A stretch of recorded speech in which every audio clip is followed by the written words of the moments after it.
Good evening, everyone. Welcome to today's SEDAT Digest. It's been an awesome time yesterday. Thank you, everyone, tuning in, and share the link for those who are not yet in to also join. Today is going to be very brief. We'll be sharing highlights from yesterday's event. All right. If you were there, you know it was awesome. You know it was insightful, and you know it was amazing. So I would share if some highlights, and then I'm hoping that we all get engaged. I'm hoping that we all come on board and also share what we learned as well. All right. So yesterday we had four amazing speakers. And then they all shared bits and pieces of their knowledge, and it was indeed a wealth of knowledge. All right. So I would get right into it. Firstly, we started with Mr. Patrick A. Esiyama, the CEO of Synlab Ghana. He started, all right. Then he shared with us achieving success, I think the story of the CEO, and he gave amazing takes, and I would share the things I took home from that. First was about excellence. Then he emphasized the need for HR to thrive in excellence and make sure they create an environment where excellence is prevailing. So he defined excellence as a relentless pursuit, and he also mentioned the fact that it is where you're able to achieve outstanding results and consistently, constantly working to surpass those, right? So it means in an environment where there is excellence, there is innovation, there is creativity, and then most importantly, sustained performance. That is very key in excellence, right? He gave an amazing story that caught my attention, where he talked about his previous boss, which happens to be his favorite HR personality, and then where she would organize watch parties. And in that moment where all the employees and all the workers are in their elements, they begin to share certain things that they wouldn't share on a normal day. I mean, when the setting is quite formal, right? And so she used that opportunity to take note of probably things that employees were going through, their needs and their wants and all of that. And that is how she was able to strive, because she was able to get all the information she got from them, even from this little parties and programs that she put across, right? So then it emphasized the need for HR to be very observant, for HR to be innovative and creative in the way that they even get information within and even outside of their organization. All right. And they mentioned something. It says, as HR, you are an architect. As an HR, you are an architect. And by an architect, just that you are not drawing buildings, you are not using pen and paper, but you are an architect of company culture. Most importantly, you are an architect of company culture. And then he says that as an architect, it means you have to bring everybody on board, right? You have to create an environment where there is involvement, where there is adaptivity, where there is growth. All right, that is the only environment in which employees will be able to strive and do well. And so, as HR's architect of company culture, you would have to put into consideration all these things that an architect would need on a normal day, isn't it? To be able to, bring up a good structure. So the structure you are building as an HR professional is the company culture. So as an architect of company culture, your structure is organizational culture, company culture, as we all know it, right? So as HR, basically you take care of the people who take care of the business of the organization. Isn't that interesting? So you look out for the welfare of the people, right? You look out for the needs and wants of the people. And he said he thought HR was just that scary personality in the organization, HR will just hire and fire, recruit, and that's all. But then it's amazing to know that even CEOs all across, it's amazing to know that everybody around now understands that um HRs do basically more than just recruitment and selection. Okay, HR do way more than that. HRs are the uh, there is a way he put it. We are soldiers, right? But when everything is going bad, it's HR's fault. When everything is going bad in an organization, it's HR's fault. But when everything is going well too, then HR is to be praised. Isn't it? All right. So as HR, there's some challenges that come with it. But basically, you are an architect of organizational culture, and then you should be aware of this, and then you should be able to take the necessary steps in place to create an environment where excellence is prevailing. All right. And so one of the key roles of HR, well, we are focusing on HR because it's an HR digest, isn't it? One of the key roles of HR is the strategy that you bring on board. As HR, you would have to be a strategic partner to the organization. Your strategy should be able to align with the organizational goals, right? Because strategy, basically, he said, was just where you are coming from, all right, and where you are now and where you are going. That is basically strategy. So if you understand this, then you understand everything. I did a little bit of statistics, so I can tell that if you don't know where you are coming from and where you are, you really cannot predict the future, because we do a lot of predictions and projections into the future. So it is very necessary that as HR, you have strategies in place. Now, not strategies that align with your personal goals, your family goals, but because you are in an organization and you have the best interest of the people and the organization at heart, it means that you would have to make sure your strategies align with the company's goals, with the company's strategies. So that is the strategy that HR brings on board. You would have to be a strategic partner to the organization, look out for past trends, current things happening, and project them into the future for productivity. All right. And then he also said one thing, that you ensure that your initiatives extend and support the goals of the organization. Just like I said, if they align, then it means that they are definitely going to extend and support the goals of the organization. So as HR, the strategies you bring on board are very, very important. They are very, very important, right? You should be able to get everybody to understand the strategies. You should be able to get the buy-ins of the decision makers, because you are HR and that is what you do, right? And then we also said that you should be able to build and foster a robust culture. Like we keep repeating it because it is something very important in HR. You should be able to build a robust culture where when somebody even thinks of leaving, not even leave, thinks of leaving, there is a culture that you are already going to miss. There is a culture that you feel like you cannot have anywhere. And so you build a culture where everyone feels belonged, everyone feels a part of, and that is how it is supposed to be. An environment where employees feel empowered. If you have an organization where every employee feels like they are a part of what is happening, then you cause them to become very innovative, and they're able to bring initiatives on board. They are able to own the things that are happening in the organization. So build an environment where employees feel empowered, a culture of excellence, transparency. I mean, that is what as HRs we all opt to do, isn't it? All right. So there were certain things he mentioned that really caught my attention. It also depends.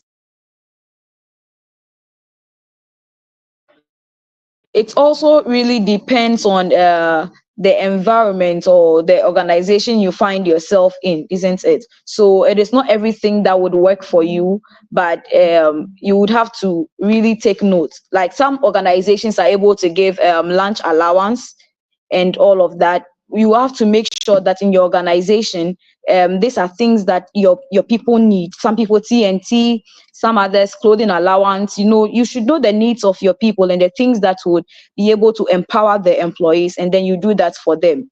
All right. So that is also one very crucial thing. The kind of allowances, the benefits. I mean, nobody comes into an organization now and only looks out for the salary. Now, even transportation fares keep going up and everything. Food, the cost of living is generally high. So look out for the things that your people need and be able to attend to all of those needs. That is what is very crucial, right? Um, there was a lot more he talked about, but for time's sake, I'm going to just end that there, right? That was what the excerpts I just shared, the highlights I just shared were from Mr. Patrick Siame's speech on achieving excellence, a message from a CEO to HR practitioners. And one amazing thing was that yesterday, most of the CEOs, the marketing managers, and all realized that HR plays a truly crucial role in the organizations, apart from recruitment and selection and all of the traditional ones that we know HR for. All right. So let me quickly share some highlights I took. I was very attentive because it was important. If you have ever been to a SEDAT Consult, HR Digest, or any SEDAT conference, then you would understand that it is always a wealth of knowledge. You cannot but take notes of certain things. All right. So Miss Cynthia Maulawe Kodowu also shared something on creating a culture of wellness, strategies for prioritizing employee well-being in the workplace. The theme actually was balancing work wellness and well-being, and so this was a very important and strategic topic. And so let's dive into it, right? She also said that as HRs, we are supposed to be able to um, how do I put strategies in place, right? Strategies for prioritizing employee well-being in the workplace. Because of late, we all agree with her, right? That most of us are not well in the organization. I'm sure a few people watching me can attest to that fact. Most of us are not well, basically. I mean, if I say not well, I think we can relate on all angles, mentally, physically, spiritually, a lot of things, right? She gave a funny story of how some decision makers are actually home. So a man may be working, and because of how things are going, or because he's not able to make time at home, then the wife now just says, "Gentleman, you would have to stop that work." And that is a decision maker at home. So for the man, it's the woman. For the woman, it might be the man. So it means that there are things beyond just the presence of the people at work and working that actually um, gives us the productivity that we need from the employees. So we would have to have strategies in place for prioritizing employee well-being in the workplace, right? And now, what is well-being? When we talk about well-being, what is it? It said it was physical and emotional health, right? The physical and emotional health of the worker. So there are things that contribute to the whole well-being of the employee, their culture, their culture, their culture, because as HR, it is something we all need to work on. Their culture at the workplace, the culture, the work ambience, the people, the systems that we put in place, they all affect the employee behavior. They all affect whatever happens, the wellness of the person as a whole, the systems, the acceleration. There should, the permission, acceleration, and growth parts. They all have an impact on the employee well-being. So these are things that as HR we have to look into. HR will take care of the people that take care of the business of the organization. All right. And so we should look at the well-being of the people involved here. If the people are not well, then you are not going to do well, basically. And so we have to make sure that the people are doing well in order for us to be able to also do well for productivity, right? All right. And it says there are some benefits of cultural awareness, right? So what are some of the benefits of uh, employee well-being or cultural awareness? One of the benefits, the first was it improves employee health and reduces health costs. And this was the first point, and it really struck me, because if the employees are healthy, it means what the budget you're going to have for health insurance and all of that, it's going to be less costly for that year and all of that. I mean, you will spend less on taking care of employees' health issues. All right. So it is very important that we invest into the well-being of the employees. When they are healthy, business goes on smoothly, it runs well, And then the health costs is also reduced even at the workplace, and it also increases productivity and performance. I mean, this is what we've all been emphasizing from the very start, isn't it? If the employees are healthy, then it means that we are going to record some high productivity. There is going to be some high performance, because imagine everything is sound, right? Now, Mr. Senyo, who was also one of the speakers, shared that it's been recorded by Statista that 3 million of Ghanaians are mentally unwell. So imagine 50 out of this 3 million happen to be in your organization, then it means you are in trouble. It means you are in a big trouble, because most of your workforce is actually unwell, right? So if it means that productivity is going to be low, and productivity is profit is the goal of every organization, right? And so if your people are unwell, then it means productivity and performance is going to be a problem. And if your organization actually pays based on performance, or those benefits that comes with productivity and performance, you realize that nobody's even able to meet the goals, and or less people are going to be able to meet the goals and even get those benefits, which is also going to be quite demotivating, right? So cultural wellness, it's actually increases productivity and performance, right? And then you realize also that there is high employee engagement and satisfaction, right? If the employees are engaged in what they do, then they are satisfied. So Miss Cynthia shared something about how her employees came up with the idea of a disco in the organization, right? And then the whole idea was to just turn out lights in the organization, right, in their office, and then turn on some Chinese, those lights that have different colors, and then just a few drinks and some food, and they just play music, party, and that is disco, and they are happy with it. But then she also mentioned that should that have come from uh, her talent manager, then it was going to be a problem, because employees are going to feel like, I mean, upon all the hard work that we do here, is all that we deserve is a disco with just few drinks, and I mean, it could have even been a buffet, isn't it? But then when the employees are engaged, when they own what they do, they are satisfied. Now they do that, and everybody returns home happily, and everybody comes home the next days very excited, because they even have stories from the previous night. Some of them would have developed teases and jokes from the previous night that they would come and share in the organization, isn't it? So when the employees are engaged, they are satisfied. So we would have to strive for well-being and make sure that all the employees are also engaged. Everyone feels at least a sense of belonging. Some engagement should go on with the employees, and then they would be satisfied, and that would in turn increase productivity and performance. All right. And it also says that it also reduces absenteeism and turnover. Yeah, because as HR, we can attest to the fact that turnovers usually happen in organizations where employees don't feel belonged, where they are not engaged, where their needs are not being heard or even met. Right. So if they are well, then it means that if they are well all around, it means that absenteeism is going to be reduced. It's like some people go to church because they want to meet certain friends in church. Some people go to parties because some of their friends are coming. So it should be the same in the workplace. There should be systems in place that would always force people, or will always encourage people to come.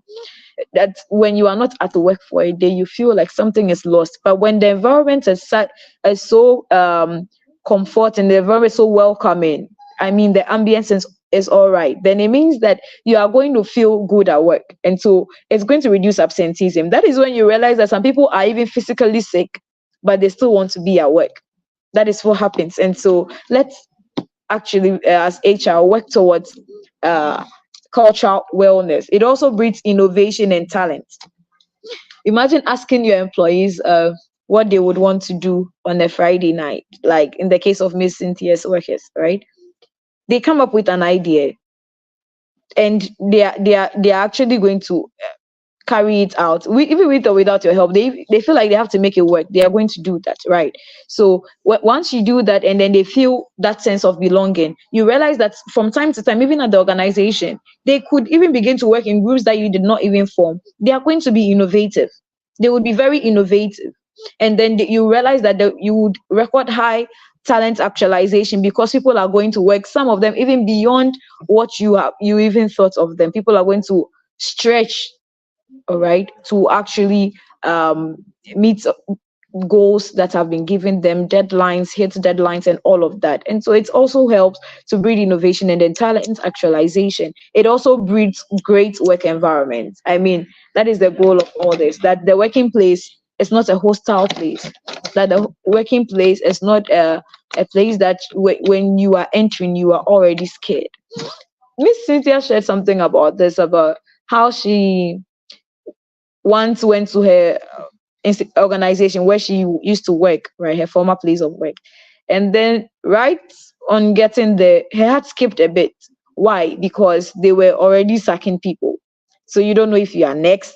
You don't know who is going home next. So as you are going to work, it's already a burden in your heart. So you get to work and you are even uncomfortable. They've not sacked you yet, but what if today is your day? What if tomorrow is your day? So you can't really tell. And so it makes it quite worrying for you to even go to work. But imagine you have a great work environment. Nobody is scared of being sacked, probably even for unnecessary reasons, or you are not that HR that everybody's scared to approach. Then it means we are going to have some good people to work with, isn't it? So that should be the goal of HR. Because when there's great cultural wellness, it will breed great work environment, right? She also talked about some key strategies for um, employee well-being promotion, isn't it? It says you have to be intentional about these strategies. You are dealing with human beings and you are dealing with intentional beings. So you would also have to be very intentional about the strategies you bring on board, right? You should be able to develop comprehensive wellness programs for these people, or comprehensive wellness programs. You are supposed to be able to understand what the essence of these programs you are bringing on board are, so that you can be able to get leadership buy-in. Now, if you come up with a program that is not going to be able to help, or is just so costly, and then we see little value for it, or we don't even see the impact it's going to bring on the people, then you're going to have a problem. So let's have a comprehensive wellness program that we can actually pitch to management, that they would see the essence of it, and then we will be able to get their buy-in. I think that will be awesome. And it also says that it encourages work-life balance. Now, this issue of work-life balance was a major thing yesterday. I mean, everybody, even after the show, from some interactions, realized that was having a challenge one way or the other with work-life balance. So some people tend to bring work issues home. Some people bring home issues to work and all of that. And I mean, the person is coming from home before they come to the organization, isn't it? And so if everything at home is not all right, then it means it's going to have an impact on the work they do. For some people, you realize they are great talent, you realize that they are very good at what they do. But certain times they come and then they mess up, and then it is just a whole lot of issues. So then it means that we would have to be able even to educate the people on work-life balance. Like, we should be able to include some flexible working schedules, certain things that will be able to make the people balance, right? I think personally, I think the education of the people on this is very crucial, because some people tend to neglect the importance of doing work at work and being home when you are home, especially those who are family people, right? And you know, sometimes the work can be so daunting that you have deadlines you have not met, and then you have to take it home. So you go home and your presence is not felt, and you're having issues about that too. But we should be able to encourage some work-life balance. And so as HR, you are supposed to be able to look out for the individual employees in your organization. And because you are dealing with humans, you realize that everyone's need is different. Everyone's need is different, and so you should be able to tell what somebody needs and what would work for someone, because you could permit someone to probably come to work an hour later, close an hour later, but there is another person that is not necessary for. Probably they even live right behind the building. All right, so that might not be necessary for everybody. So you should be able to find strategies that would work with the individuals even in your organization. I think that would be the best way to go about this, to encourage work life balance. All right, because it also fosters a supportive environment. When there is work life balance, when there is great comprehensive wellness programs, it really fosters a supportive work environment. Because guess what? It's HR management is the one going to be able to come up with all these programs and bring the employees on board, right? So they already feel supported. Oh, I know that if anything should happen to me, it's I'm really going to be able to get through this because I have people who have got my back. All right, so it supports a supportive work environment, and then the people can put in their best. We should be able to provide access to mental health resources. Mental health resources. This has become the talk of the day. Mental health issues. It has become the talk of the day, and so it is very necessary that we are able to provide access to these things even in the organization. Because yesterday basically I said something. He said it's not everybody that has taken off their shirt that is mad. I think about last week, an incident happened where an employee was beating up his boss at the workplace or something like that. And that should tell you that people are having issues. For somebody to get angry or unsatisfied, hurt at the workplace to the extent that it ends up or it results in physical fights, then it means that people are unwell. I mean, people are unwell. People are having issues with mental health and even physical health generally. But we should be able to provide access to mental health. I even think it should be one of the assessments that should be done now before even recruiting people, because the issues that we record at the workplaces these days is just worrying. It's alarming, very alarming, and so it's something we would really need to work at. All right, we should be able to regularly assess employees needs. As HR, find strategies to do this. We should be able to regularly assess employees needs. I mean, their needs when they are just themselves, right? So you find a way to get close and get their needs, or even if it's some professional programs that you can put across to just assess their needs. I think it will be great. But it's always best to get people in the state where they are human, after work, maybe give them a ride, something you're able to talk to them, how is home. But if we make it all about work, work, work, work, then we might have a problem going forward. Right. So we should be able to regularly assess employees' needs.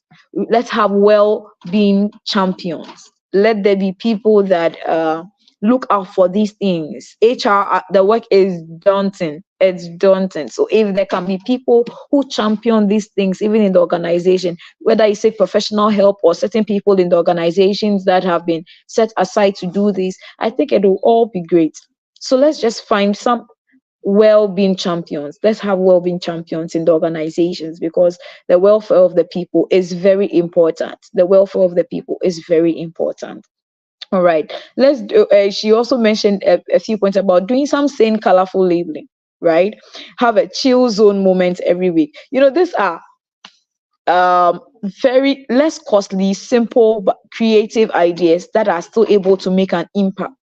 Imagine you have a chill zone moment every week, like she was saying. So maybe, I don't know, Fridays, or maybe it depend on your organization. So let's say Mondays are your busiest, all right, or Wednesdays are your busiest, and in that Wednesday we are able to find some time within that. We call it chill zone moment. So then everybody takes a chill bottle of Sobolo, like something, just something. Once they begin to, it begins to happen frequently. I mean, I believe it would have a great impact. It would help people to relax and be able to, regain some energy, revive themselves from all of the stress of the day, and then proceed with achieving their goals in the organization, isn't it? Let's involve them in decision making as much as we can. All right, all of these are employer engagement strategies that as HR we can bring on board. Involve them in decision making as much as possible. Involve them in decision making, formally or informally. Let them feel a part. Now, one thing that really puts employees our way that I've realized for some time is that when employees keep giving takes, some people do it for formality's sake. Let's hear from the employees. They bring out brilliant and nice ideas. They do all that they can. Some people even put them in groups, rack your brain, and then they bring ideas on board. But management doesn't buy into even one of them. And then maybe quarterly, you take their ideas and none of what they want is implemented or something, right? But if we involve them in decision making, something they bring on board, we realize that it is good, we inculcate it and make them know that this is your decision and we have accepted it. Once they feel like they are being heard, it is going to make literally everything possible in the organization, because the employees are the ones that make things possible. The employees are the ones that bring out the results, right? So it's very important that we involve them in decision making as well, right? Everyone's balance is completely different. Like I said earlier, everyone's balance is completely different. Economics says labor needs are endless, right? Our needs are plenty. It never ceases, and the fact that we are different also makes our needs very different. And so you should be able to know your people, know your employees, know the people you work with, know what they need, what they want. You should be able to tailor the strategies individually for the people, right? And I think that would really, really go a long way to impact what the productivity or the performance of the employees in the organization. Next up, Mr. Senyo Ajabin shared something on integrating well-being and wellness programs into company policies and practices. And I think it was a great idea, because some of us are in institutions where, apart from maybe the safety policies and all that is in the Labor Act, we do not have those things in our organizations. And I think it also has an effect. But then if you are able to integrate all these programs, well-being and wellness programs, into your company policies and practices, it's able to, put everyone in the same place. And then you're able to get what you want out of them. But then because we stick to just productivity, and then your well-being is not factored, it looks like when those issues arise, we now have to find ways to go about it. We are now thinking of ways to do which one is best, which one no. But then if we have policies in place that this is what happens, this is what we are going to do when this happens, then I think it makes things easier for us. All right, that way it will also be easier to get leadership buy-in, because before the policies are put in place, management is aware, everyone has approved, and we all know that these are some of the benefits that we have. Well-being policies are in place that are able to look out for the needs of the people. It also makes the employees feel belonged, and it's also going to be able to bring out the best in them. So I think it is something that we really have to. He talked about burnout. And from some interactions with people after the program, I realized that a lot of people fell into the burnout zone and they didn't even know that they were burnt out, right? So burnout is basically a state of emotional and physical and mental exhaustion. You are just exhausted all round, right? And this is also caused by excessive and prolonged stress. Okay, so if you are burnt out so much so that the next you know how Accra is, or certain parts of the country, you already worn out, excessively exhausted, and then you get home late, you have to come back very early, and you continue in that same spirit. If there are no what Miss Cynthia calls chill zone moments, if there are no relaxing moments in there, then you are going to have a problem. But then if we have these things stated in our policies, if we have these things stated in our practices, it is something we usually do. Maybe on Fridays when we come, we do aerobics before everybody now changes into their official wears, and then all of those things are really going to be able to help. Because when you are burnt out, you are overwhelmed. You are already overwhelmed. I think most of us have experienced this at a point of our lives.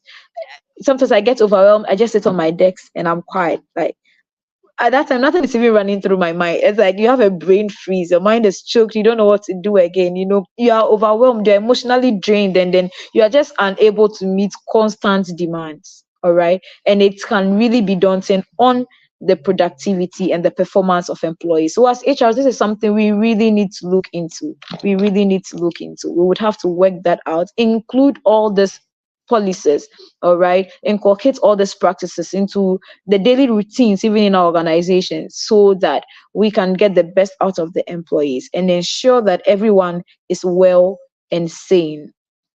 All right. Um, there were two other speakers, which were all from insurance companies. We had Mrs. Ladona Ajimambuahin, and then we had another representative from KEK, right? And so she talked about boosting employee morale, the impact of group life insurance. Okay. And then she made us see the essence of having some insurance. Okay. Uh, Something funny happened when she was actually speaking, and it really caught my attention, right? She was speaking, and then I think she stumbled a bit on her shoes, and everybody was like, "Oh, sorry." She was like, "Don't worry, I'm insured." And in as much as we all laughed loud about it, I was like, "It's true." She's in an insurance company. Probably she's insured all around. Maybe she has life insurance, probably death insurance, all of car insurance, all of that insurance. But ladies and gentlemen, should that happen to you and I, are you sure we are all insured? Right? Should that happen to all of? Are you sure? Are you sure you are insured? So after the program, I just told one of the insurance brokers, I think I should get insured myself, so that if I stumble on my heel one day, I know that I am still insured. All right. And so it is important that as an institution, as an individual, you get insured. The group life insurance was introduced to help organizations per se, because it had lots of benefits. I mean, you can walk into any glyco insurance office. Anything glyco you see, Alliance is now a subsidiary of glyco. All right. So glyco health, glyco, anything glyco you see out there, they are all under glyco. So the glyco life insurance really helps organizations, because that one, it doesn't cover just you, it's going to cover your employees, and it goes to the extent of sometimes covering the dependents of the employee, maybe the spouse, this health insurance for all of them and all of that. So if you have that, now that we know that some employees do not just go out there looking for good salaries, and there are some other benefits and job security they are looking out for, then it means that it is important that as HR, as people in the institution that also are able to help in decision making, we are able to push for these things to happen. I mean, Glyco was the main partner for this program, and once again, we are very thankful to Glyco for the partnership. And so, I mean, it would just be great that we support, isn't it? And so, get yourself insured at Glyco. Get your employees insured at Glyco. I mean, I believe they have amazing offers. Actually, it was well explained. If you missed, you missed. I'm hoping that it would be shared, and then we would all be able to understand better. But if you walk into any glyco, and as a business owner, as HR, you want to understand the group life insurance policies, I'm sure it will be well explained for you, and you'll be able to understand, and I mean, be able to uh, get on some of those packages, and then insure your people, because it is good that the employees feel like they are insured. Should anything happen to them, they have backing from their organization. They have, because the employer actually pays for the group life insurance. That is why I am emphasizing on business owners and then HR. Let's push for that. All right. At KEK too, they do the same things. They are also great insurance brokers. So either of them is great. Either of them is great. So just get your employees insured.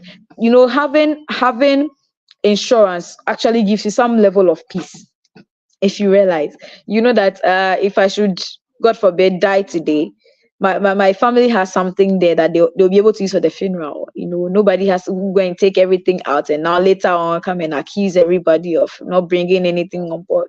You know that if anything should happen to your car, God forbid, you have something down there that you do not have to now take out of your savings or money that you have set aside for something else to do all of those. So yes, I think it is great. It is awesome that we are able to, I mean, insure ourselves and insure our companies as a whole, right? So, yes, thank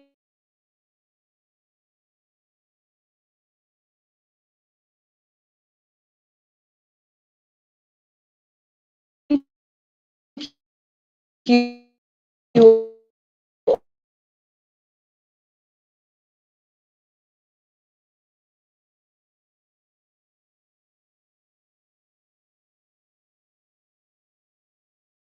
also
thank you so much for staying tuned. I mean, if you stay tuned till this very time, we really appreciate you. We really appreciate you for staying through. And so these are some of the highlights from last night's event, the SEDAT HR Digest Soiree.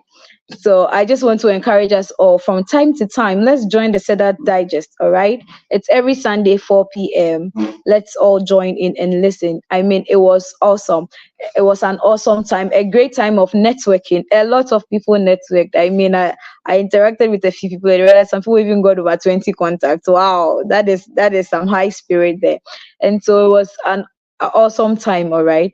I just also want to quickly tell us about HR Digest conference that is going to come up also in September 26th, God willing, in Kumasi, right? And so we'll be expecting to see you all there. Don't miss it for anything. If you were there last year, then you would understand, because the speakers are well seasoned professionals with a wealth of knowledge to share. And so please don't miss it for anything. We would be waiting to see you there. Thank you so much for staying. God bless you. You said that HR said that consult is 10 years. Congratulations to the team. Congratulations to the team. And then the SEDAT magazine was launched yesterday, the maiden edition. Get yourself a copy. The amazing thing about the magazine is that it is free. Wow, it is free for the maiden edition. It is free. Okay, so let's support a good cause. Read about HR. There are some people who are not even HR professionals who join in, right? But I want us all to be able to read about HR, know about HR. You know that HR is not just there to hire and fire. HR plays a very crucial role in the organization. Now, about the SEDAT HR conference I was telling you about that is coming up on the 26th September in Kumasi. The theme is navigating generational diversity, a roadmap to organizational effectiveness. One thing about SEDAT Consult is that they come up with very intentional and timely messages. All right, so this is something we need, a roadmap to organizational effectiveness. Kumasi, here we come. Spread the word, tell a friend to tell another friend. Let's all be there on 26th September. The venue and all other details will be communicated in due time. And when you see them, Please share them to everyone. We'll be hoping to see you in Kumasi coming September, God willing. Thank you so much for staying. I'm Deborah Nanaya Apre once again. Have a good evening, everyone. Bye.